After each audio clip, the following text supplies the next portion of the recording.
we've seen of the famous mobile telephony will just be a speck of what is to come by the time we're able to achieve deeper penetration of broadband and true broadband services across a broader span of this country.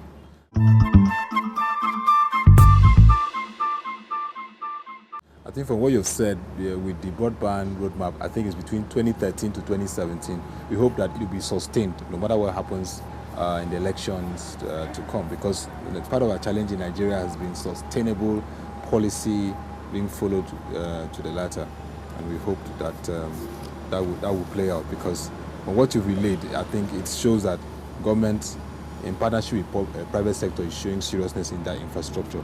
We are so passionate in Nigeria, because you said over 130 million, they need infrastructure, and that should be the next level. Now, interestingly, at the 3rd International School of Media and Communications Summit, you were the guest speaker, and you said something that really caught my attention. You said that mobile phone networks have moved from traditional telephony services to become the new one-stop shop business transforming the Nigerian economy. Can you elaborate? Good. Yes, I was a guest speaker at the Pan African University. And I always give this interesting example, which I shared with attendees at the event on that day. Around July or so this year, MTN, the South African mobile telephony group that owns MTN Nigeria, announced that soon after Mandela died, a Nigerian artist did a very popular song. That song about Mandela, we love you and we wish not to let you go. And the company announced that they put it on their platform and as a tribute song to the South African legend that passed away, and that across as a caller tune service, and all of us know that a caller tune service costs about 50 naira or so, and in the first 3 weeks of putting that on the MTN platform, they witnessed 3.5 million downloads. Now do the maths. 3.5 million downloads is a huge amount of money. That is but really... the more fundamental pointer that I try, or reference that I tried to make, was that before now, if you look at how storage of media content and its distribution has evolved, okay, before it became recorded, song, lyrics of music was shared among people. People go to get-togethers, yes. They play the drum and all of that. Fantastically, technology evolved, and it was now possible to store those on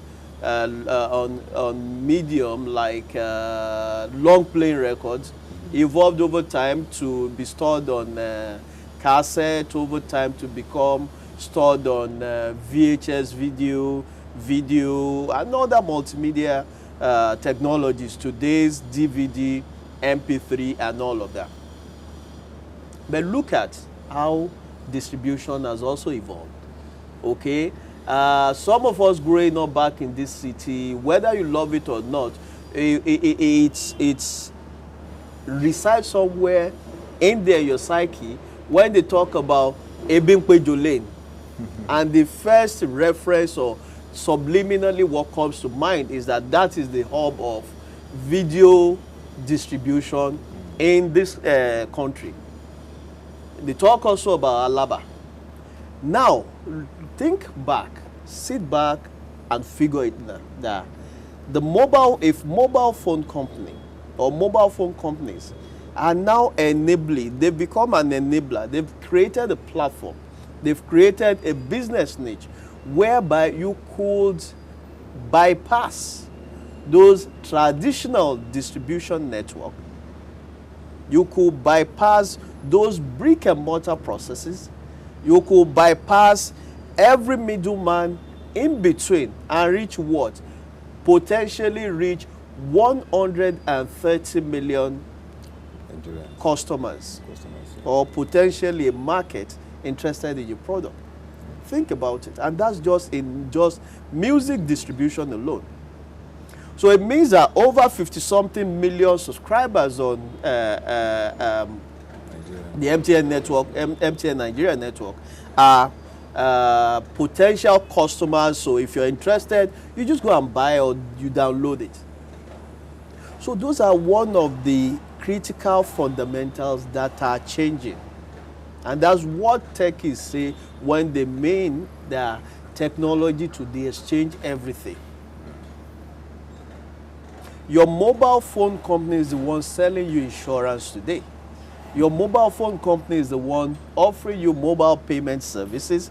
Yes, they do it in partnership with other players within the ecosystem because of regulatory issues. But you will see that today, these fantastic things that we hold today has become, it's no longer just the traditional communication tool that it used to be. It has become virtually everything. A business enterprise, if you say so. Your business, you are running your business, you have access to your business network via your phone. So that's why even businesses today are telling their employees, bring your own device, connect to the network, because it fosters efficiency, productivity, and a huge amount of productivity enhancement. So very interesting developments, and I now clearly get the insight from what you meant, because initially when looking at the fact that, oh, they have come and they'll be just giving us traditional telephony services, now they've evolved under one shop today. You have everything. So as a customer, you're just a unique number. For instance, if my number in MTN is 003 whatever it is, it becomes that number is what you use to sign up for quite a diverse range of services. So you have become a customer with that number. That number is your unique identifier, even with NIMSI, the identity registrar, your banks, and various other services that you enjoy. That number is, or that channel is where today, when I was a student in the university, we had to physically go to JAM to go and submit our forms. We had to physically do everything in our various campuses. But today, via their mobile phones, the university authorities is communicating with the university community. Students go online to download their courses, to check their results, and quite a whole lot of other things via their mobile phones. Yeah. And it's very interesting. It's basically changed everything. Now, you talked about the services of mobile telcos in Nigeria, and the report released showed MTN number 1 again.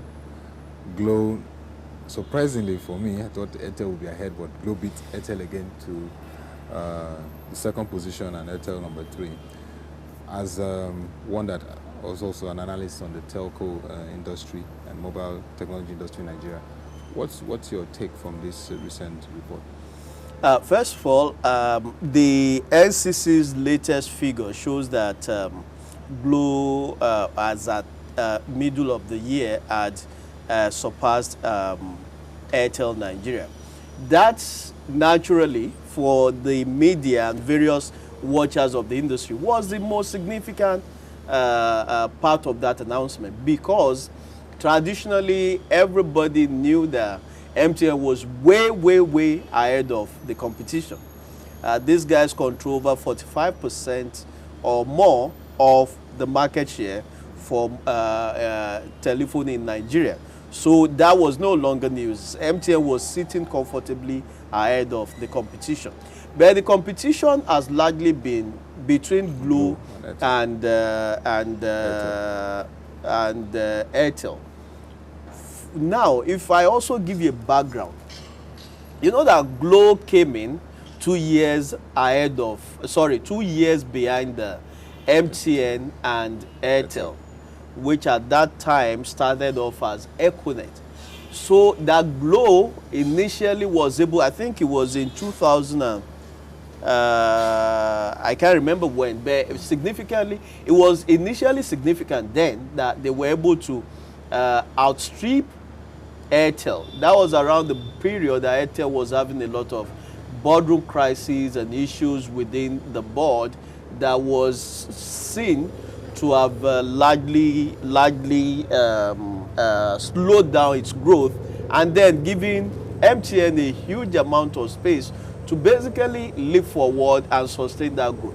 However, a couple of years ago, the Airtel, the Bharti Airtel, bought over